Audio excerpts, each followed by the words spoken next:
Okay, so here we are. Next project. I have here a golf cart, which I picked up for a really good price on Craigslist. It came as is. It does have a fiberglass body that I took off, and the previous owner tried to hook up I guess it'd be a snowblower engine of some sort, and he was going to run it through a torque converter through a gearbox to drive the vehicle. But I wanted this for almost the same reason. It's got a beautiful aluminum frame on it, so it's fairly lightweight. It's got a suspension, it's got a drivetrain, it's got steering, front shocks, rack and pinion steering, and it's actually exactly what I was looking for. And why would I look for something like this? Because I was able to pick up this engine. This is a military surplus circa December 1989, and it's got electric start. It's got a 4-cylinder. It's kind of like a pancake engine, air-cooled. It's got a carburation, dual exhaust, and flywheel on the back. Let's see what else. Oil filter. It's got almost like a aircraft style plugs on it, plug wires, waterproof, water resistant, and so it's pretty cool. Anyway, I bought this Army surplus. I think it's a Lawson engine, and it's not heavy. It's only about 70-80 pounds. I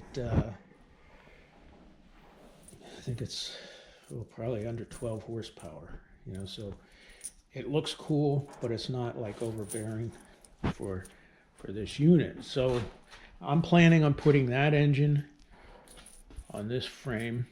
I'm not sure how I'm going to do it yet, but that will be the subject of this video. Okay, I had a chance to do some thinking on how I want to handle this project, this Teledyne engine on this club cart, golf cart. I mean, this cart frame is perfect for what I want. It's like a extruded aluminum frame, very lightweight. It's got the normal golf cart rear in it. But I marked some rotations, like I marked the rotation on the gear down here on the differential, and I marked the rotation on the flywheel of the engine here. And I'd really like to have set this engine spun 90 degrees so that either this was facing the front or the back, but that would have required a right angle drive, and that would have required a little extra money. And also there's an issue with horsepower and RPMs. A lot of those right angle drives are only good for maybe 1700 RPM, and this engine's top is 3600, so didn't think that would be a good idea. So I think it'd be all right if I put the engine sideways. I mean, then I can I think it'll be easier to do the mechanics of this. I found this hub that I have that just happens to be the same bolt pattern as on the flywheel, and it's got a 3/4 inch bore with a key, so that fits perfect with my torque converter pulley. I did have to buy this shaft, keyed shaft, and I'm thinking if this goes on here, somehow we mount the torque converter maybe down in here, somehow. And then this drive, I think we can run a chain down to some sort of shaft, and then from the shaft run to the differential. So kind of minimizes the amount of interaction with chains and everything, and that's where I'm at so far with it. I think for now I'm going to get that hub milled down and get that installed on the flywheel, and then that'll give me some distances, and that'll give me some more measurements I can play with. So as I go through all that, I will update this video.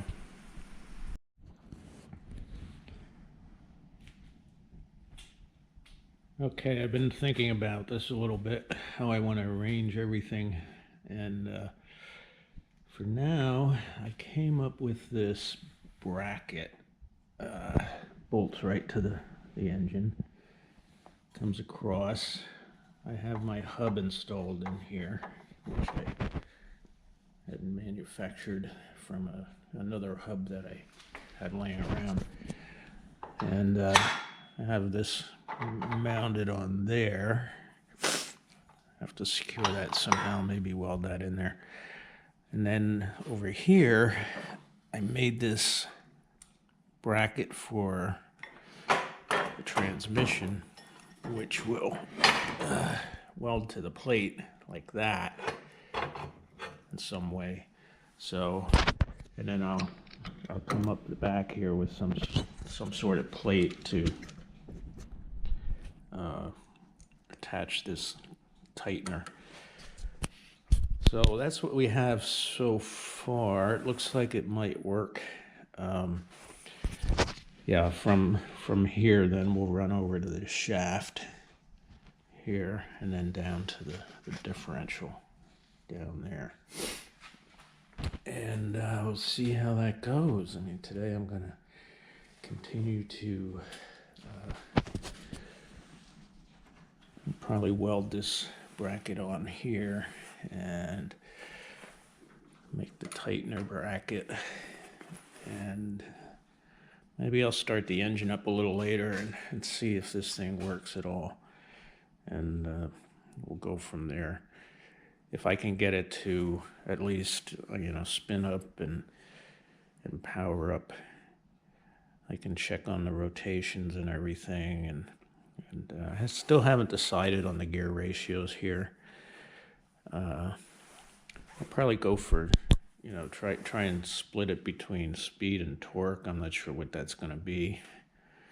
Maybe I'll go with another a 1-to-1 ratio here, and I might go with a bigger gear here or a smaller gear down there. We'll see.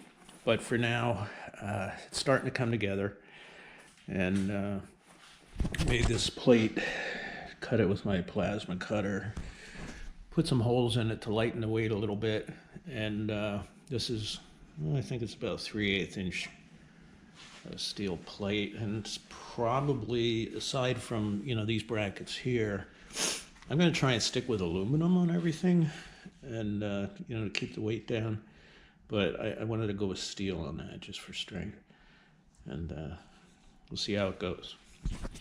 Check back later.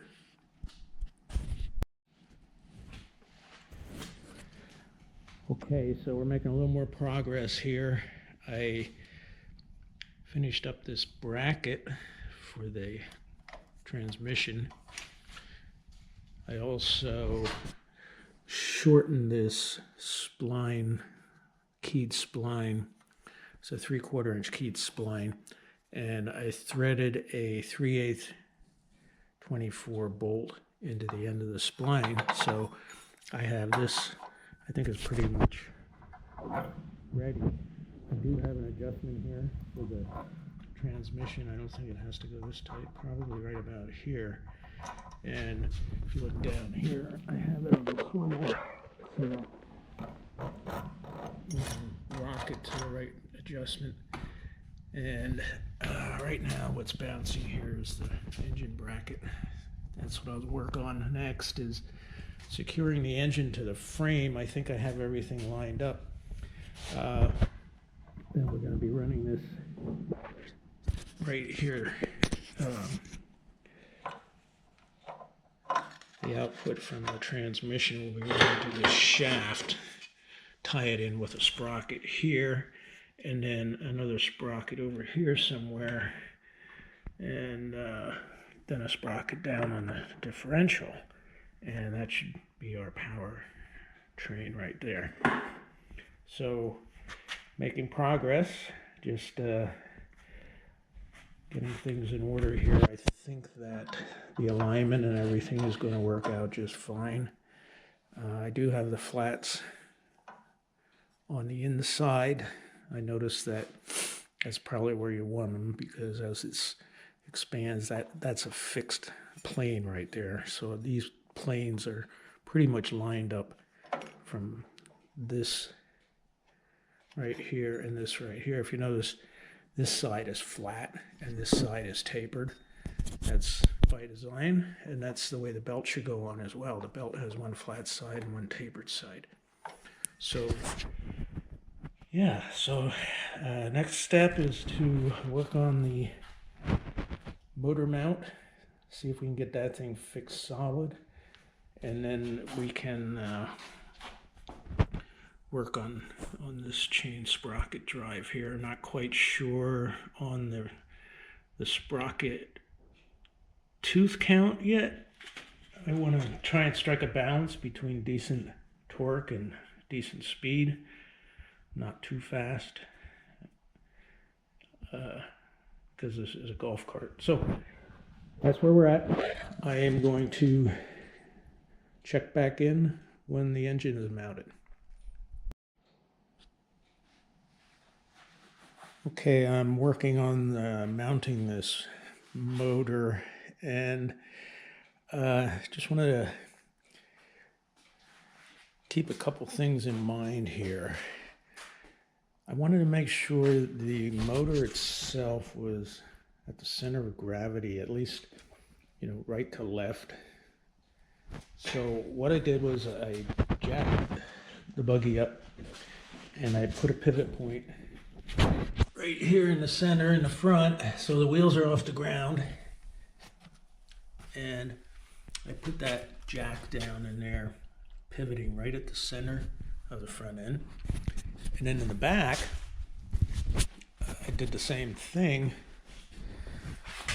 I put the jack at the center of gravity, and it's offset a little bit because the weight of the transaxle or the differential is offset. So that's actually offsetting the center of gravity of the frame without the engine. So then I set the engine down on top, and I just slid it back and forth until we're balanced right in the middle. See how it teeters on the center of gravity point. So I slid the engine, and it looks pretty close to where I thought it should be. Now the next thing I want to think about is how far front to come with this. So there's some things I want to keep in mind here. Like, this axle is going to have a sprocket on it, some size sprocket. I just threw that one on, and it's going to have a chain running out the front. And because when this axle goes up and down with the bumps, this is going to go up and down. My chain sprocket over here has to be located in a position that will go up and down with the axle. So I'm thinking, let me turn my camera back again so I can see what's going on here. Yeah, so I'm thinking this shaft should be down here, somewhere in the same pivot range, so that when the differential goes up and down, this chain does not loosen and tighten. It kind of goes with it. So I don't want to come too far with the engine. I don't want to get in the way of the shock absorbers. But But I do think I'm going to slide it front another maybe 4 to 6 inches. That'll still give me plenty of room for a seat. I do plan on shortening the steering column, dropping it down a little bit, and kind of lowering the whole center of gravity as best I can. The seats will probably be almost down at the floor level. So yeah, so I'm going to get back to work on the motor mounts. I have it positioned now. I marked how far this flange is from the end of the frame. On this side it's 5 inches. Over here on this side it's 4 inches. So the engine is, or the motor is shifted over to the right an inch, which kind of makes sense because you're counterbalancing the differential, the weight of the differential off to that side. So that's where we're at. I'll be back with the motor mounts. Okay, so we've made a little progress here. Finished up mounting the motor for the engine. As you can see, put some nice heavy brackets in here. We can have it all bolted down. I also finished up the torque converter bracket and mounted the transmission in there. As you can see, I have it adjustable.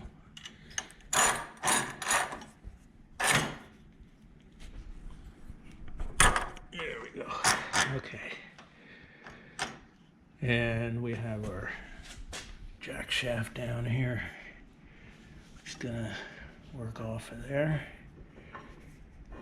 I didn't attach this side or bracket anything yet, just to put it in place so we can keep an eye on it and kind of get the mechanical dimensioning and everything in place. So I also worked on the gas pedal. Use the original gas pedal here. It says go, and there's a metal linkage that comes down underneath, and I put that bronze cap on the threaded rod, attach it to my throttle cable, and then that comes up, and I made these little brackets here, and then we go back to here. I had to offset the center pin a little bit because the throw on the gas pedal is like 3 times the throw on the carburetor. So, but it worked out, and the bracketing, I mean, I think is going to be fine. It's pretty substantial. Attached to the oil filter on that side. And I also started taking a look at the front end here. I want to tighten things up. Looks like somebody had a little accident here, so I'm going to weld that up real nice. There's a stress crack down here I have to fix. There's a bracket fell off here. I think it ties over to here. And yeah, so we're making progress. I mean, the front end, I'm just going to clean up and put the parts back together. I did take the steering column off. I wanted to lower the steering wheel. It was way up here, as it would be for a golf cart.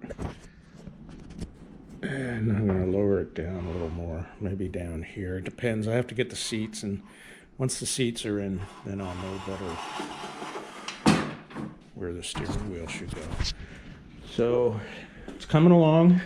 Next step, finish attaching the jack shaft, put some chain links on there. Maybe I'll jack up the back side and see if I can get this thing to spin, power up. I also, one other thing I did is I connected the brake cable, and I don't know if you can see down there, but so I'll pull the wheels off at some point, check the brakes, adjust the cable, make sure everything's right, and starting to take shape. Oh, here's another thing I need to fix.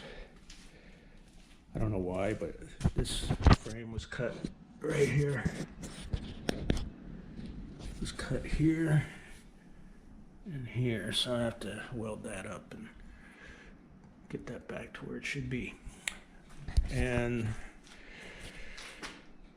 all right, so it's coming along. Check back in a day or two.